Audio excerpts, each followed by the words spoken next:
Saudara-saudara terkasih dalam nama Tuhan Yesus Kristus, Majelis GKJ Jakarta mengucapkan selamat datang kepada saudara-saudara jemaat Tuhan di sini dan bagi para tamu atau warga baru yang hadir dalam ibadah ini. Bagi warga baru dan para tamu yang baru pertama kali hadir dalam ibadah ini, kami mohon untuk berdiri untuk memperkenalkan nama dan alamat ataupun dari kelompok mana. Apakah ada para tamu dan warga baru?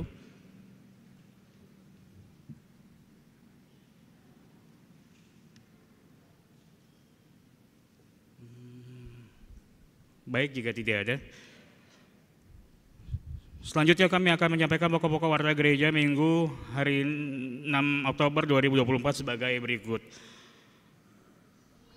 Pelayanan baptis dewasa. Majelis GKJ Jakarta akan melayangkan baptis dewasa pada hari Minggu 20 Oktober 2024 pada pukul 06.30 WIB bagi Saudara Edwin Eko Kristianto, kelompok Cimenang, Kebambam, Penatua Evi Widya Stuti. Program 1000 kaki palsu. Yayasan Kristen Umum Kesehatan Umum atau YAKU mempunyai program penggalangan dana dan pembuatan 1000 kaki palsu bagi penyandang disabilitas dengan tidak membedakan ras, suku, maupun agama. Majelis GKJ Jakarta menghimbau seluruh jemaat untuk mendukung program ini dengan memberikan dana bantuan. Dana bantuan dapat dikirim ke rekening Majelis GKJ Jakarta di Bank Mandiri dengan nomor rekening 124 0099 027 493. Di belakang nominal bantuan diberi angka 024, contoh Rp124.000. Marilah kita melihat presentasi tayangan pertama dari paduan suara panitia dan kedua pelaksanaan sidang 20 GKJ Klasis Jakarta bagian Timur atau Klasis JBT.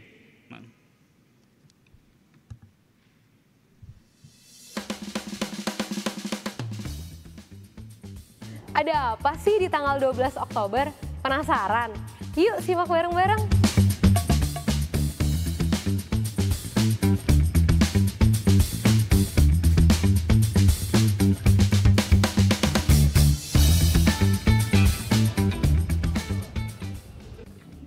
Pergi tamasya ke tanah Papua, perginya cocok di hari libur. Salam damai sejahtera bagi kita semua.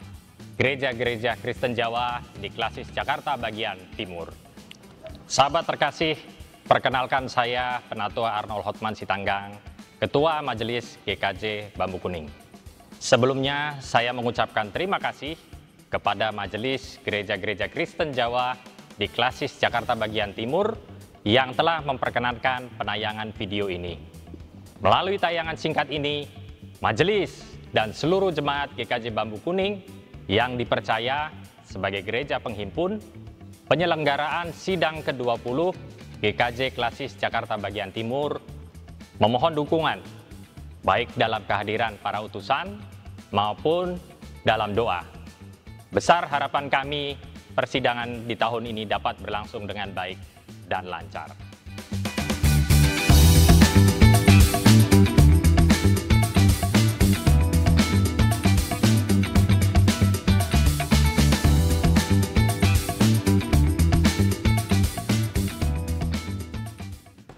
Baca koran sambil duduk di kursi, sungguh asiknya tiada ampun.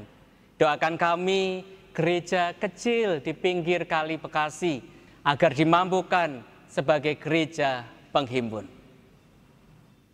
Sahabat terkasih, saya Pendeta Kukuh Perwidianto, saya Pendeta Jemaat GKJ Bambu Kuning. Di pinggir Kali Bekasi, disitulah GKJ Bambu Kuning berdiri. Banyak orang jelas mengatakan ini bukan lokasi yang ideal. Namun dalam perjalanan hidup sebagai gereja, kami disadarkan melalui tempat ini.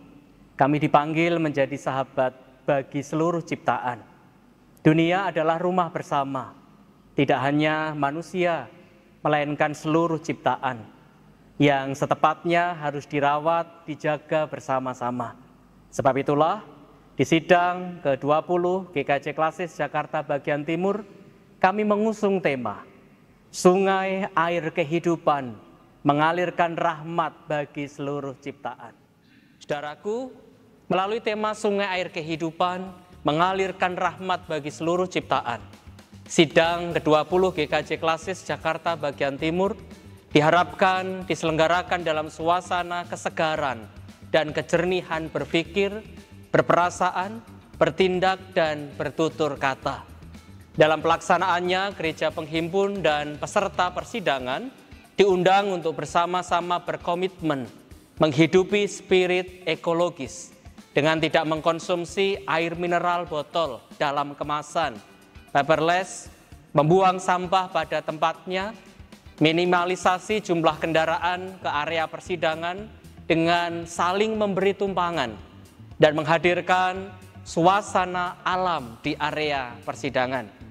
Melalui persidangan ini, gereja-gereja diharapkan semakin tergerak untuk peduli terhadap isu-isu lingkungan hidup dalam semangat pemulihan dan keutuhan seluruh ciptaan. Semoga persidangan ini mampu menghasilkan keputusan-keputusan yang dapat mengalirkan rahmat bagi seluruh ciptaan. Beli ketan di Kota Bekasi. Cukup sekian dan terima kasih.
Informasi dan kegiatan-kegiatan lainnya dapat dibaca melalui warta gereja yang ada di website www.gkjjakarta.org.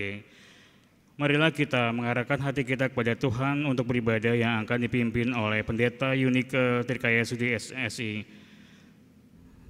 Tema ibadah minggu, jadilah yang pertama dan mau melayani. Terima kasih dan selamat beribadah.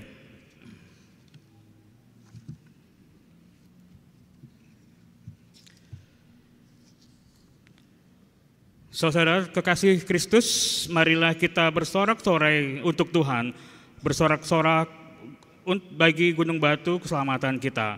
Dan biarlah kita menghadap wajahnya dengan nyanyian syukur, bersorak-sorak baginya dengan nyanyian mazmur.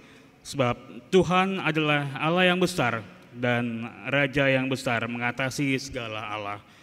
Mazmur 95 ayat 1-3. Marilah dengan penuh penghayatan iman, kita menghadap Allah dengan menyanyikan, dengan berdiri, menyanyikan dari Kidung Keesaan 31 ayat 1-3 atau Kidung Jemaat 3 ayat 1-3.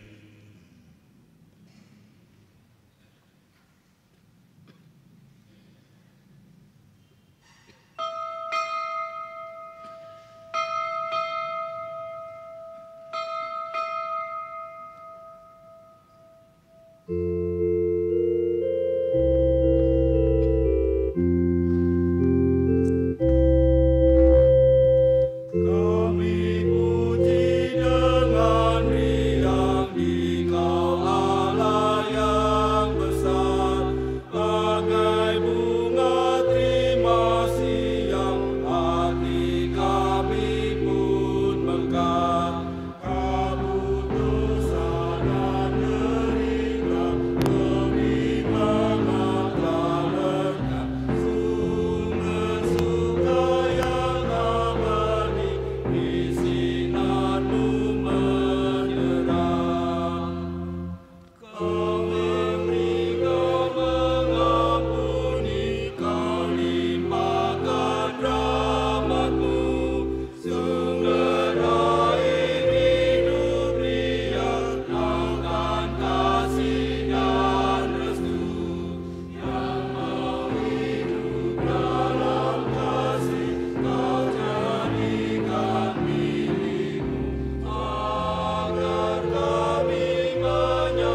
Pertolongan kita datang dari Tuhan yang telah menjadikan langit dan bumi, yang memelihara kasih setianya dan yang tak pernah meninggalkan perbuatan tangannya.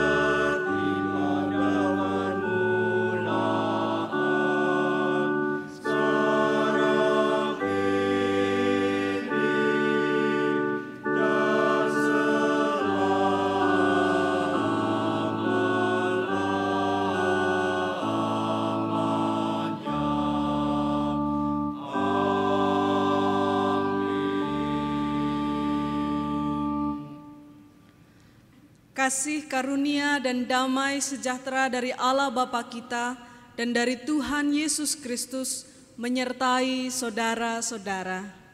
Menyertai saudara juga.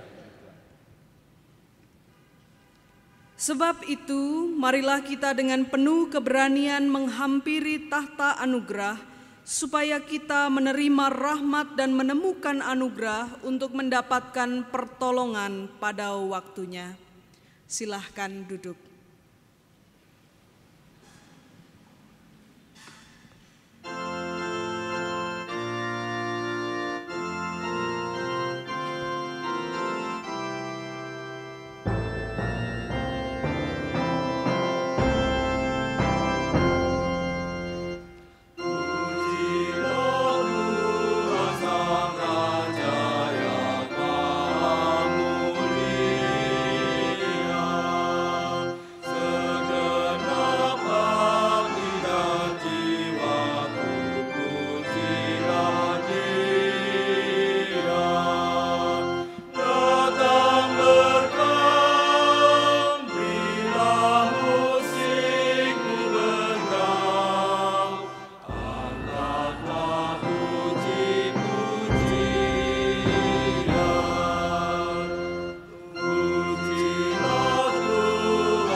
Menyertai saudara-saudara dan menyertaimu juga.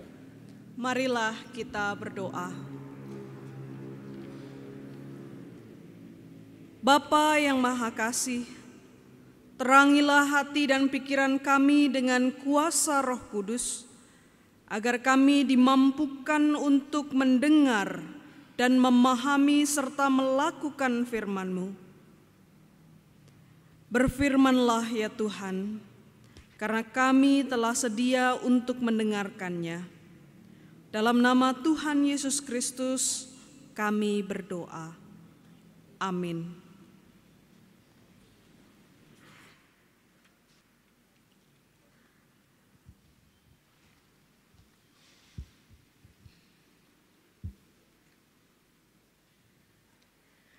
Bacaan pertama dari Ayub pasal 1 ayat 1, dilanjutkan pasal 2 ayat 1 sampai 10.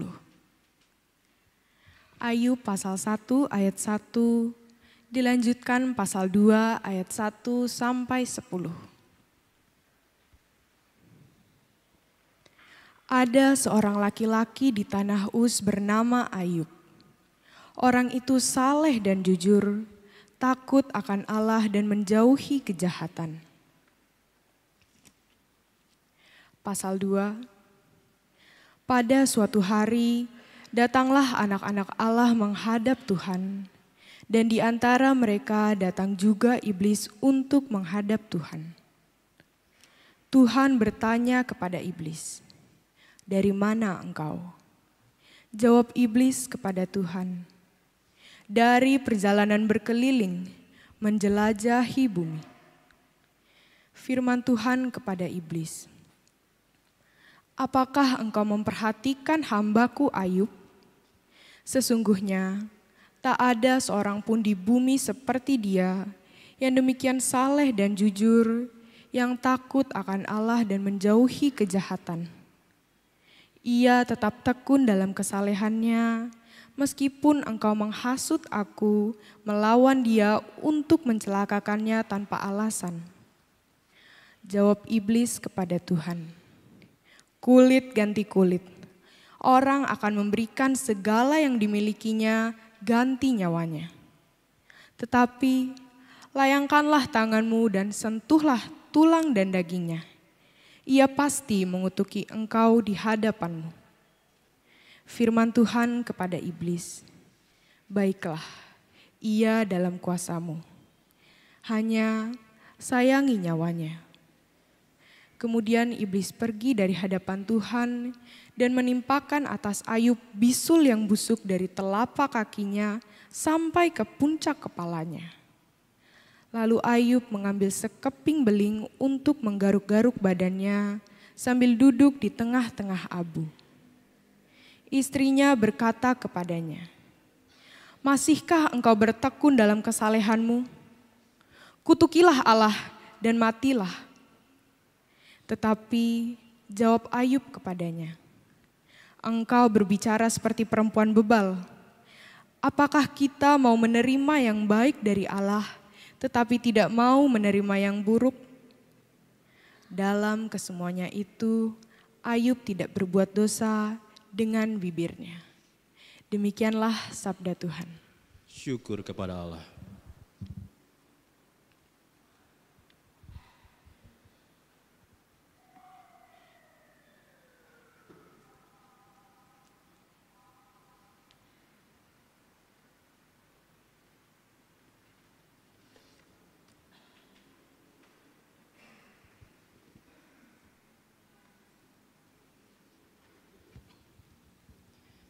Mazmur tanggapan dari Mazmur 26.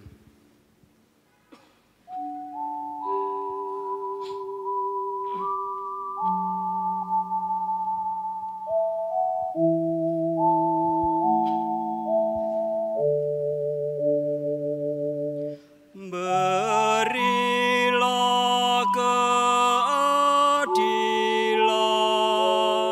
kepadaku ya Tuhan, karena aku telah hidup di dalam ketulusan. Pada Tuhan aku percaya dengan tidak ragu-ragu.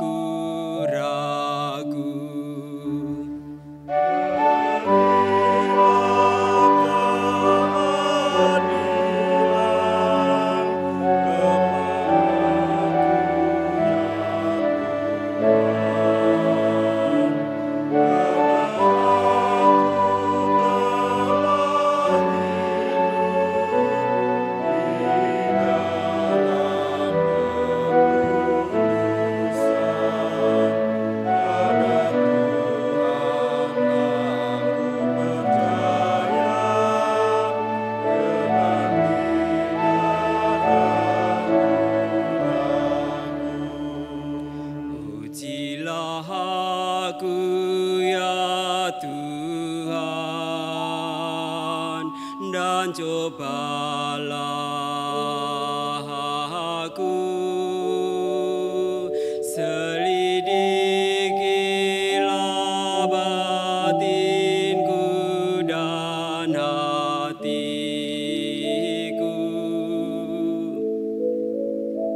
Sebab mataku tertuju pada kasih setiamu, dan ku hidup dalam kebenaran-Mu.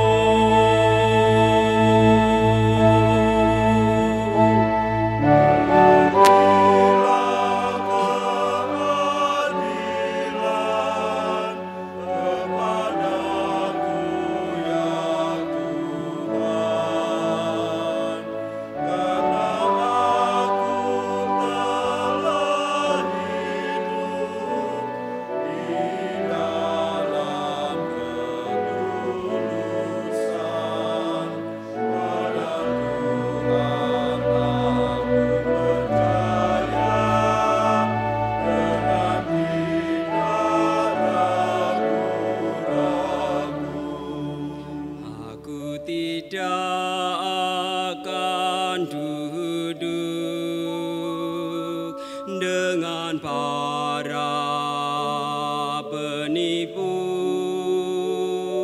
dengan orang munafik ku tak bergaul.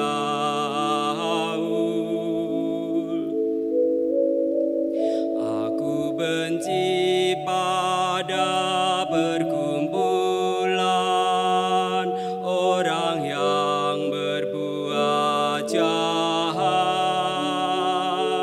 dan dengan orang fasik ku tak duduk.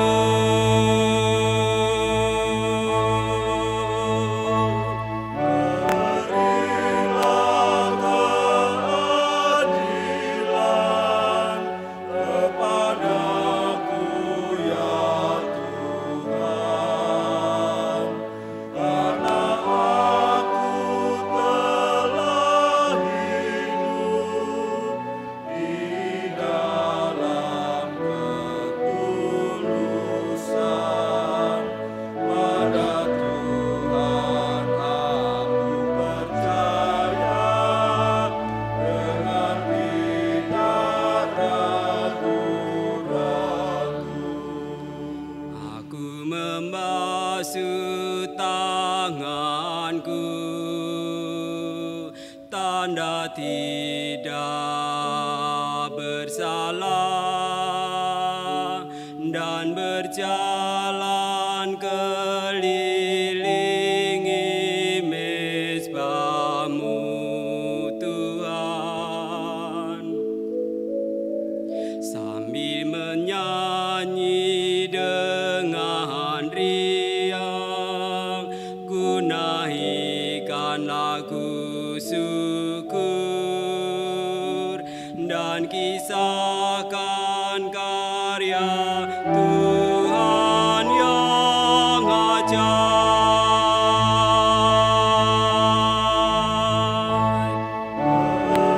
Berilah keadilan kepadaku ya Tuhan, karena aku telah hidup di dalam ketulusan. Pada Tuhan aku percaya, dengan tidak ragu-ragu. Tuhan, ku cinta rumah-Mu, tempat kemuliaan-Mu.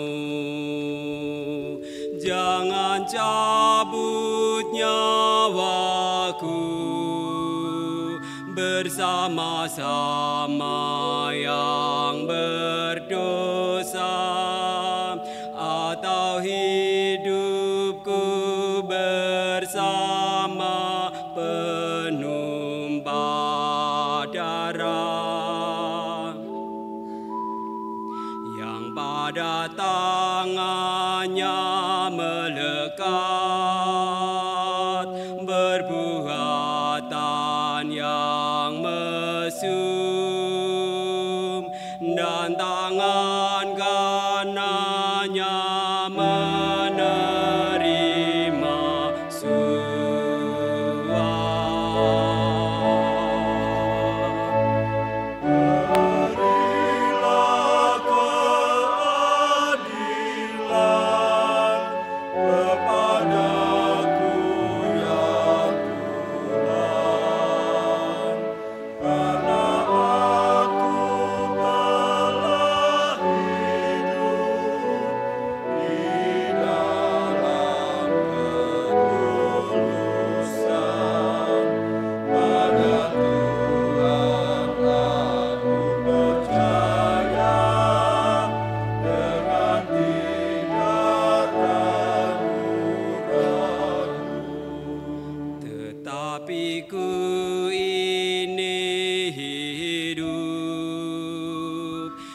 dalam ketulusan,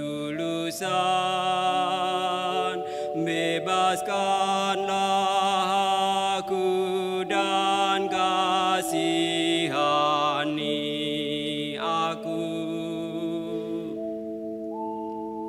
Kakiku berdiri tegak di tanah yang rata, dalam jemaahku memuji Tuhan.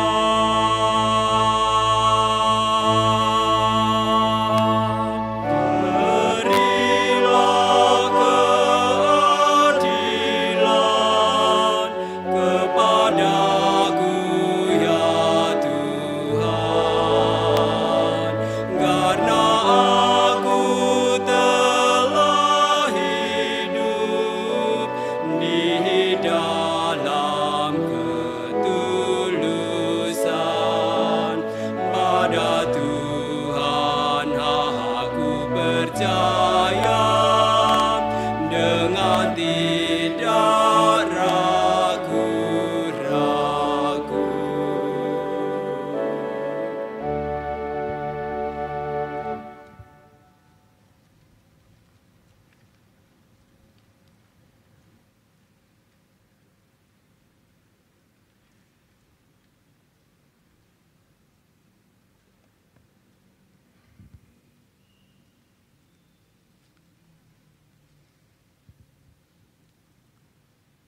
Bacaan kedua, Ibrani pasal 1 ayat 1 sampai 4, dilanjutkan pasal 2 ayat 5 sampai dengan 12. Ibrani pasal 1 ayat 1 sampai dengan 4, dilanjutkan pasal 2 ayat 5 sampai 12. Setelah pada zaman dahulu Allah berulang kali dan dengan berbagai cara berbicara kepada nenek moyang kita dengan perantaraan para nabi.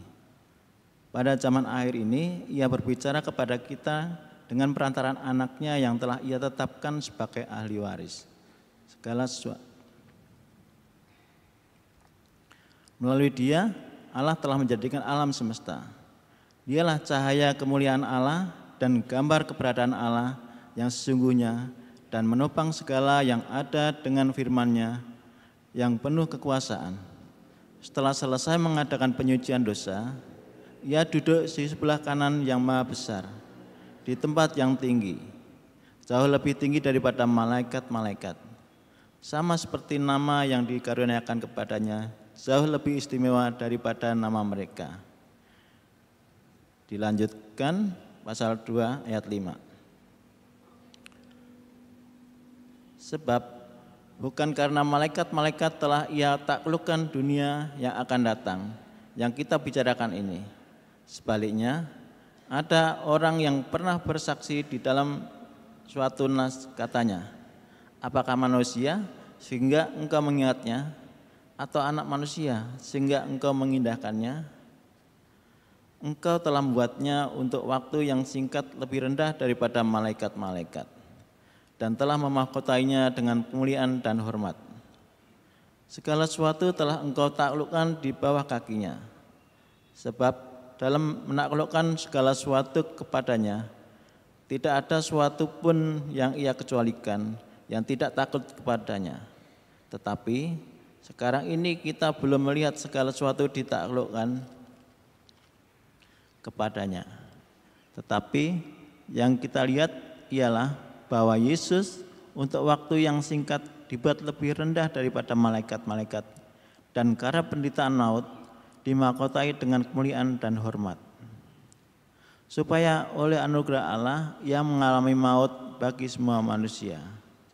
Sebab memang sepantasnya Allah yang baginya dan olehnya segala sesuatu dijadikan, yaitu Allah yang membawa banyak orang kepada kemuliaan, juga menyempurnakan perintis yang memimpin mereka kepada keselamatan melalui penderitaan.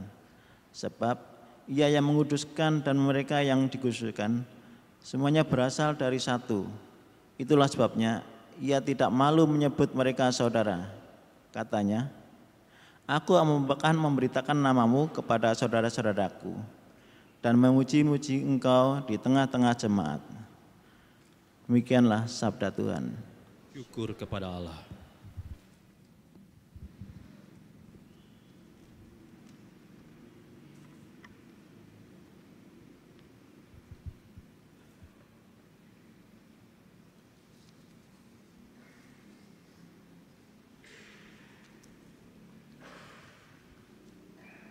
Bacaan ketiga dari Injil Markus pasal 9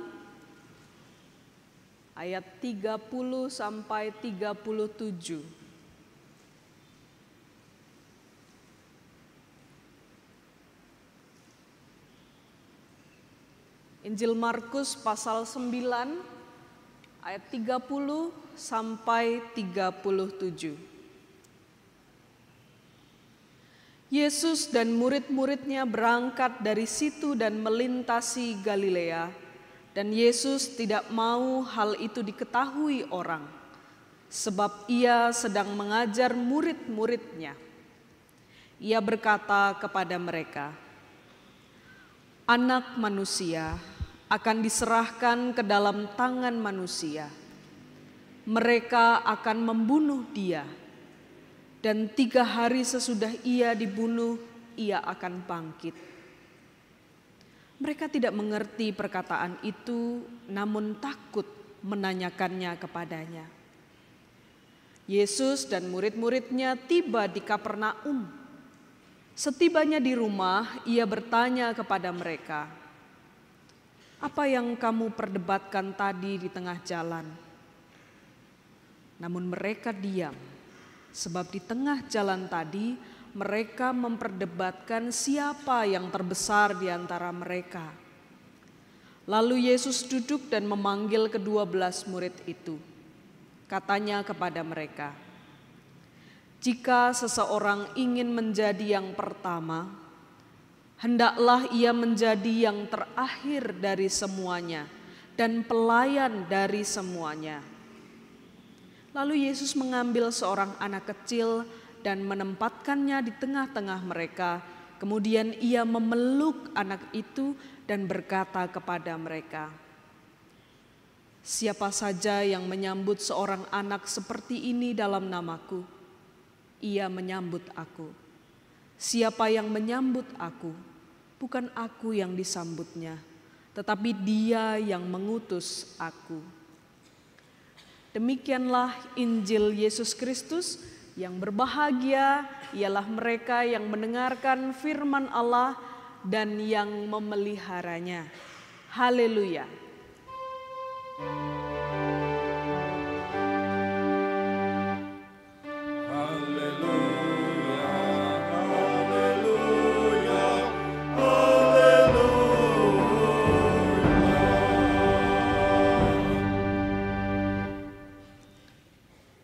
Selamat pagi saudara-saudara.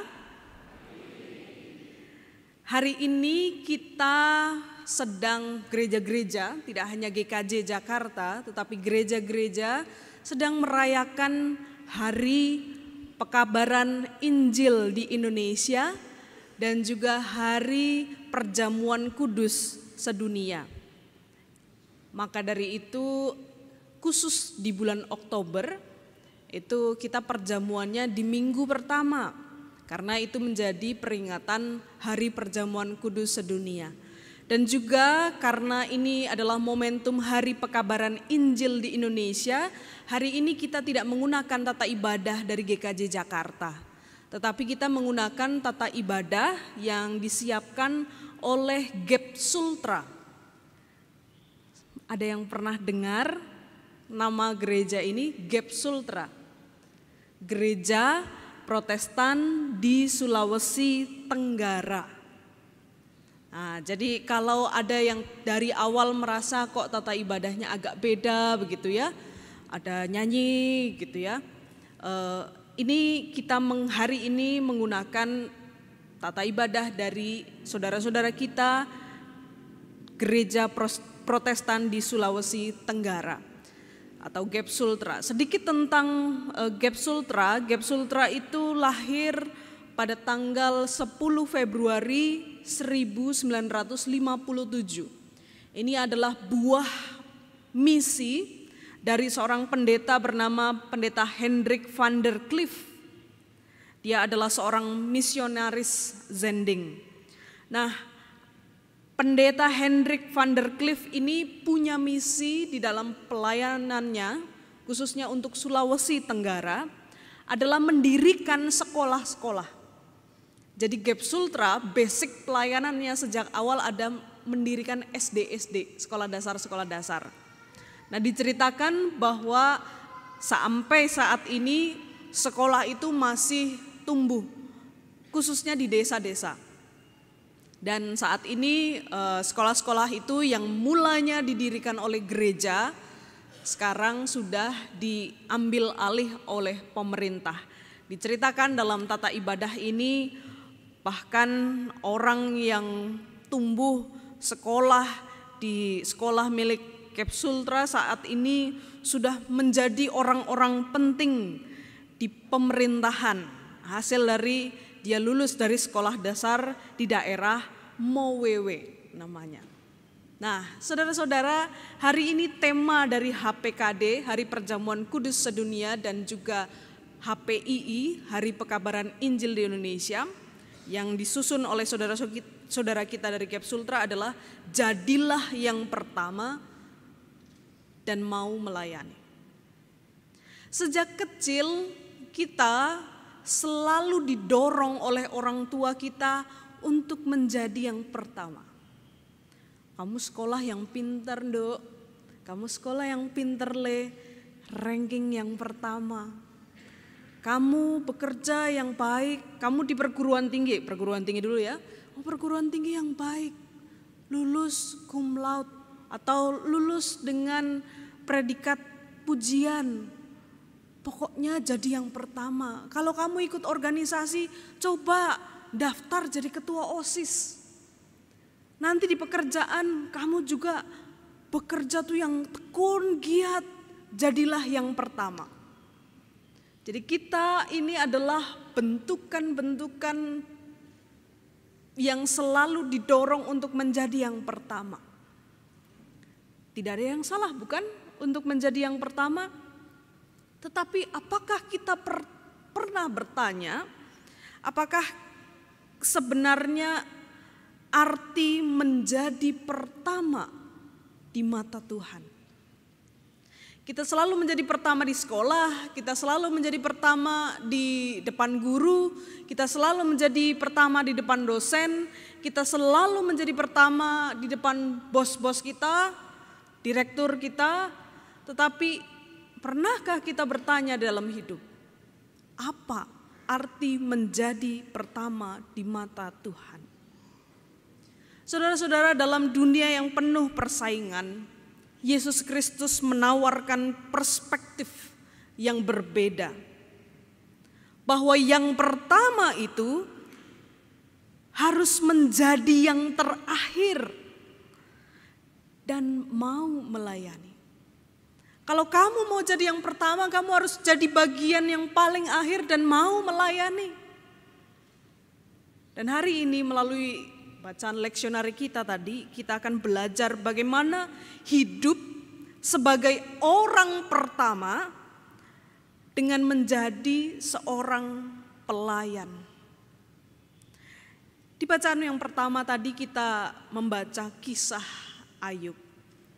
Kita tahu bahwa Ayub ini dikenal sebagai orang yang jujur. Dia takut akan Tuhan dan hidupnya, di sepanjang hidupnya dia menjauhi kejahatan. Tetapi orang yang jujur, orang yang takut akan Tuhan, orang yang hidupnya menjauhi kejahatan pun hidupnya tidak terbebas dari ujian. Ayub yang hidupnya saleh, yang takut akan Tuhan itu mengalami penderitaan yang begitu besar. Dia kehilangan harta benda, dia kehilangan anak-anaknya. Dia juga kehilangan kesehatannya. Tetapi di sini kita melihat dia tetap setia melayani Tuhan.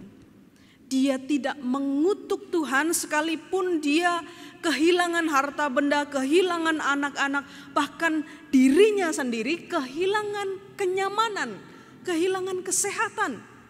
Tapi tak pernah sekalipun Ayub mengutuk Tuhan. Bahkan Ayub berkata,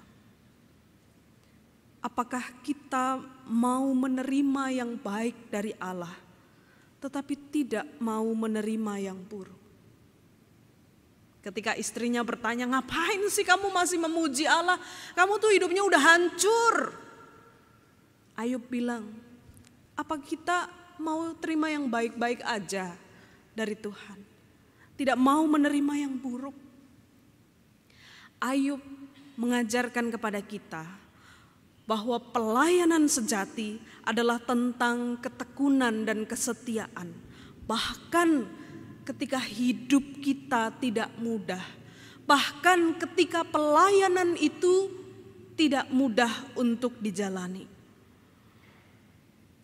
Seringkali kita mau pelayanan, tapi kita timbang-timbang, hidup saya aja udah gak mudah. Ngapain saya pakai ngurusin orang lain lagi? Ngapain saya harus memberi diri untuk orang lain lagi? Saya 24 jam saja rasanya untuk bekerja tidak cukup. Kalau boleh tambah 27 jam, 28 jam, 30 jam. Untuk diri saya, untuk menghidupi keluarga saya saja tidak mudah.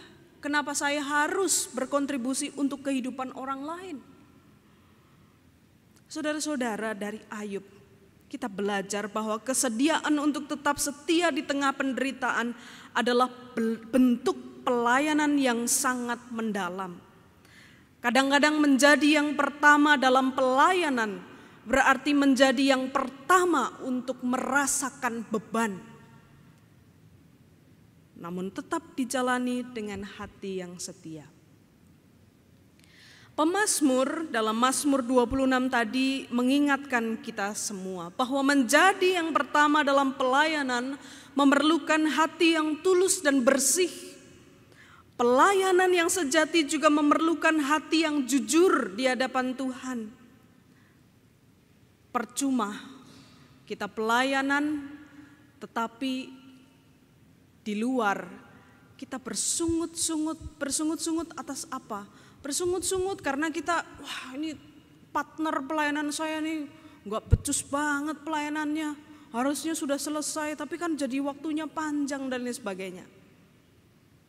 Untuk apa kita pelayanan tetapi di luar kita mengata-ngatai atau kita mempergunjingkan rekan sepelayanan kita. Pelayanan yang sejati memerlukan kejujuran di hadapan Tuhan. Daud di sini berani meminta Tuhan untuk menguji dirinya karena dia yakin bahwa dia hidup sudah jujur dan percaya kepada Tuhan. Nah, saudara-saudara, kita dipanggil untuk melayani dengan hati yang bersih, menghindari kepalsuan dan ketidakadilan. Pelayanan bukan sekadar tindakan fisik. Ini bukan sekadar tentang berapa jam kita menghabiskan waktu untuk orang lain, berapa jam kita menghabiskan waktu di gereja, berapa jam kita berkontribusi, berpeluh keringat bagi orang lain.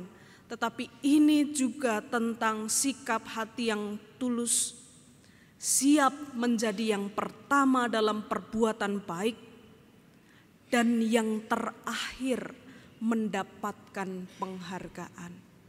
Bahkan tidak mendapatkan penghargaan sekalipun. Kitab Ibrani mengingatkan kita bahwa pelayanan-pelayanan itu, role model kita adalah Yesus. Yesus adalah gambaran yang sempurna dari Allah yang menyatakan dirinya melalui putranya. Meski Yesus adalah yang pertama, tetapi dia datang ke dunia ini bukan untuk dilayani, melainkan untuk melayani. Yesus sang Raja segala raja merendahkan dirinya dan menjadi hamba bagi semua orang. Dan kita diminta dan dipanggil untuk mengikuti jejaknya. Jika sang Putra Allah yang paling mulia bersedia melayani, kita juga harus bersedia melayani tanpa memandang status, tanpa memandang kedudukan orang yang kita layani. Yesus menunjukkan bahwa menjadi yang pertama di hadapan Allah tidak diukur oleh kekuasaan atau penghormatan duniawi, melainkan oleh seberapa banyak kita bersedia memberi diri bagi orang lain. Kalau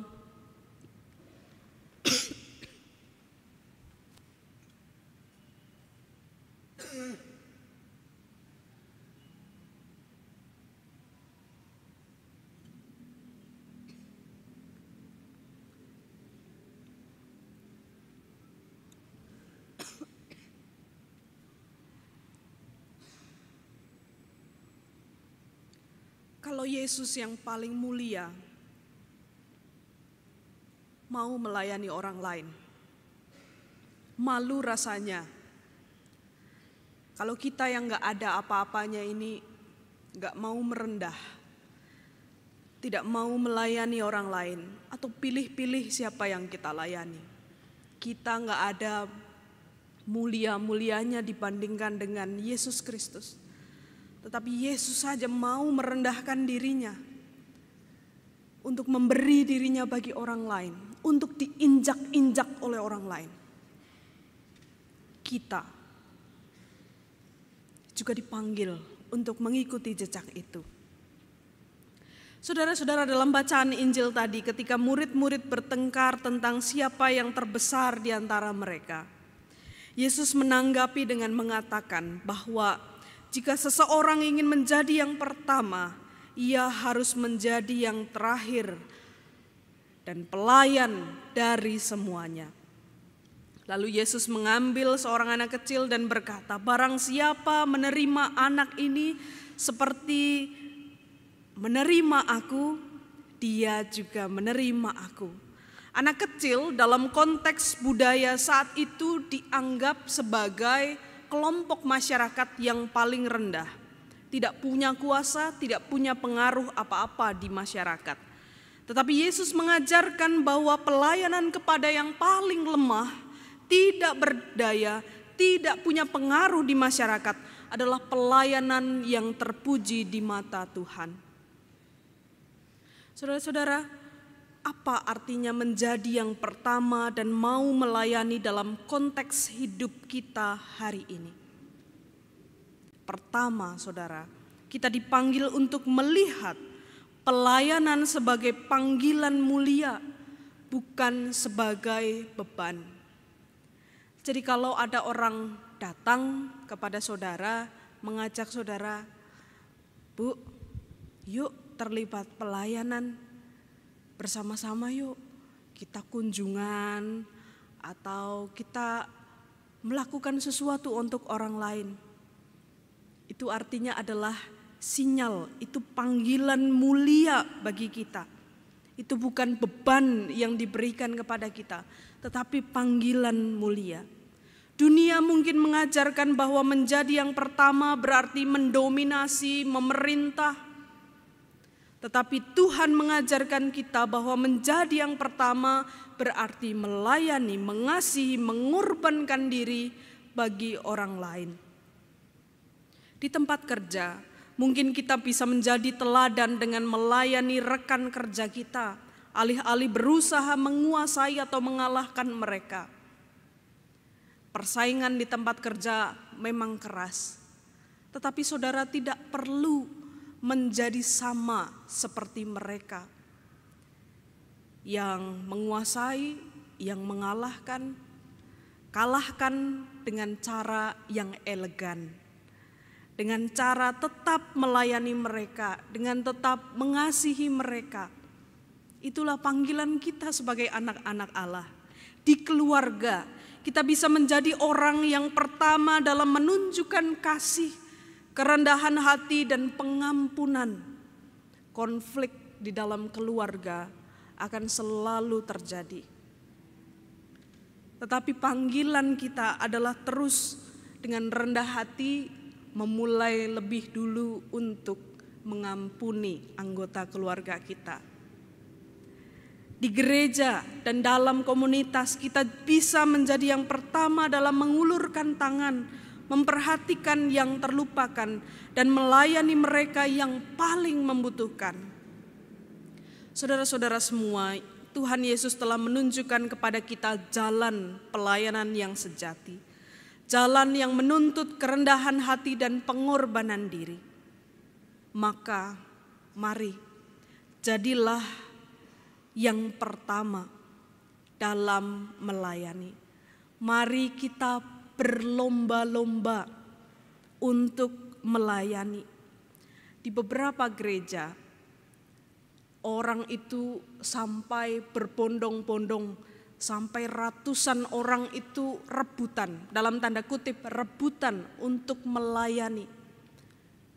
Ini kesaksian pribadi saya dan beberapa teman juga mendengar saya bertanya, apa yang kamu dapatkan ketika kamu melayani di gereja ini? Adakah benefit yang kamu diberikan oleh kamu dapat dari gereja? Adakah uang transport yang didapatkan kamu ketika kamu pelayanan? Ketika saya bertanya tentang uang, mereka bengong. Uang, transport, benefit, gak ada. Kami gak pernah kenal semuanya itu. Terus apa yang membuat kamu ratusan orang bisa mau dengan tetap setia pelayanan? Bukankah itu hakikat orang Kristen? Bukankah kita memang dipanggil apa sih menjadi orang Kristen kalau nggak melayani rasanya hampa? Saya dengar itu dari orang-orang muda. Saudara, marilah kita menjadi yang pertama. Marilah kita berbondong-bondong, berlomba-lomba untuk melayani. Ada banyak ladang yang bisa kita garap bersama-sama.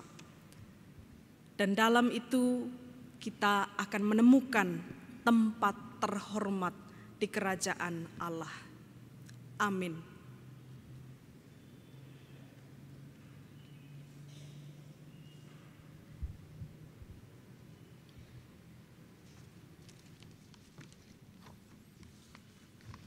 Saudara-saudara, kami undang untuk berdiri.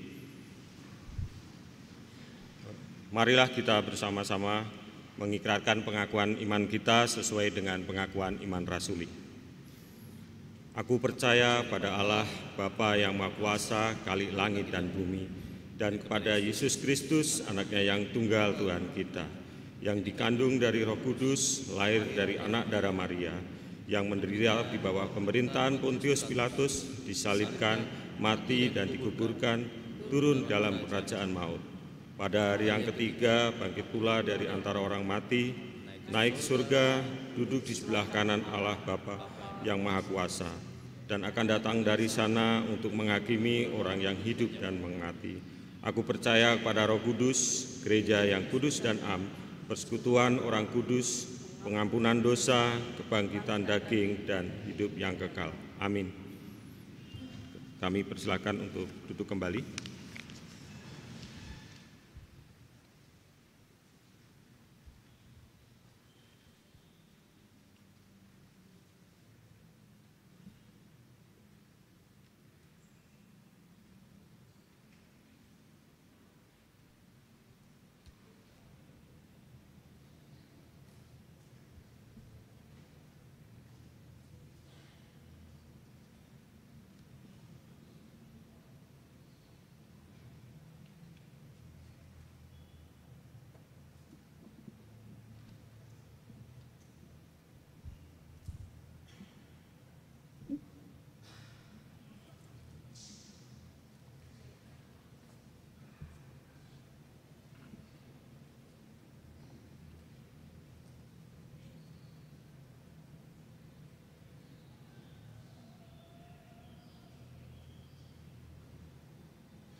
Saudara-saudara, kami undang untuk bangkit berdiri.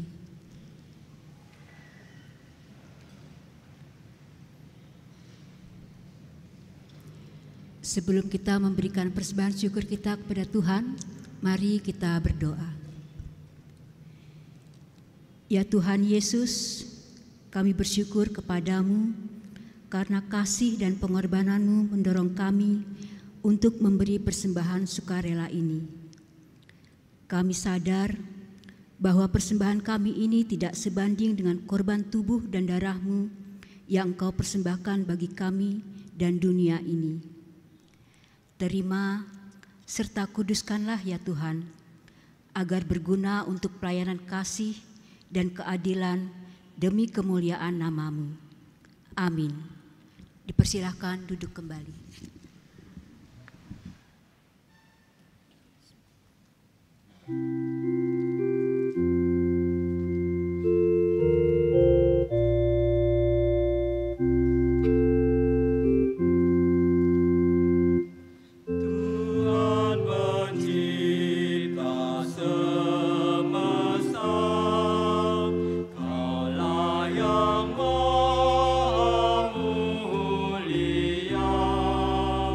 Sungguh besar karunia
dimakainya untuk kebaikanku.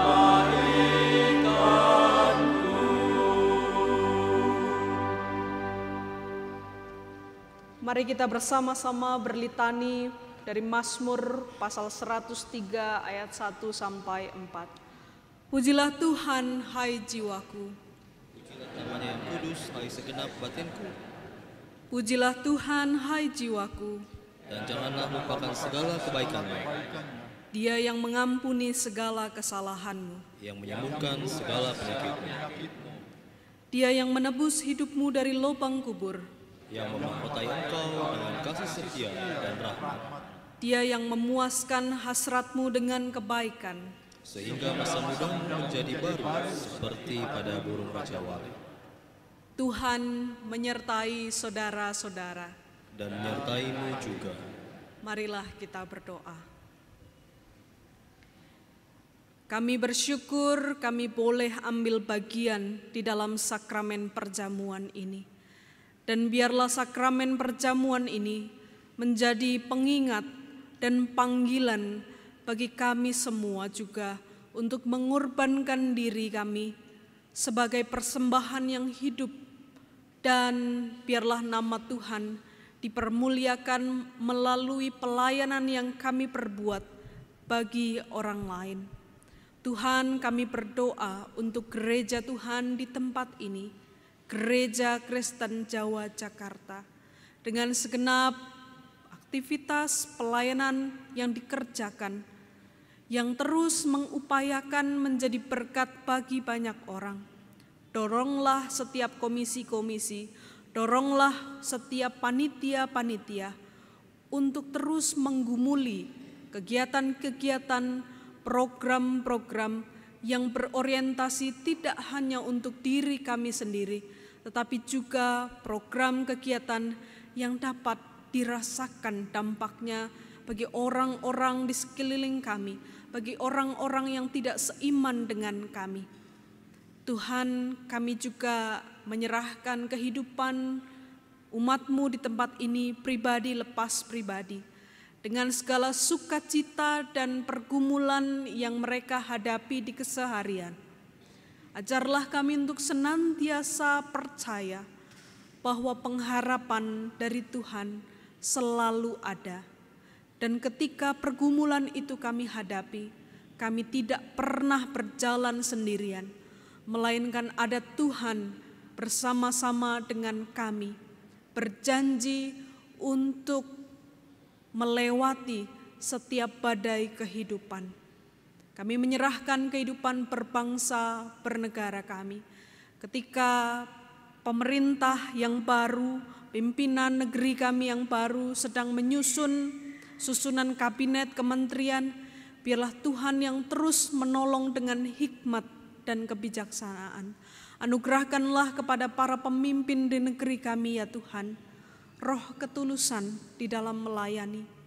Dan biarlah mereka menjadi yang pertama, tetapi juga menjadi yang terakhir. Biarlah mereka menjadi pemimpin, melainkan mereka pemimpin yang mau merendahkan diri, melayani warga masyarakat. Inilah syafaat kami ya Tuhan, di dalam nama Tuhan Yesus Kristus kami berdoa. Amin.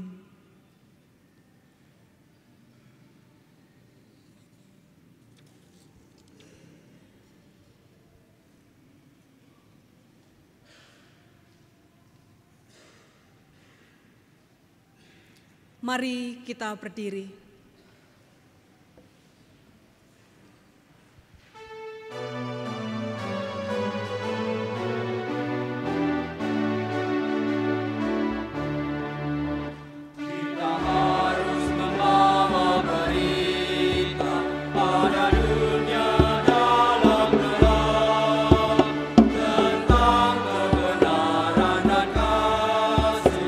Dan damai yang mendekat.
terimalah berkat dari Tuhan.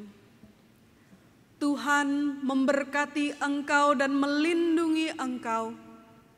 Tuhan menyinari engkau dengan wajah-Nya dan memberi engkau damai sejahtera. Amin.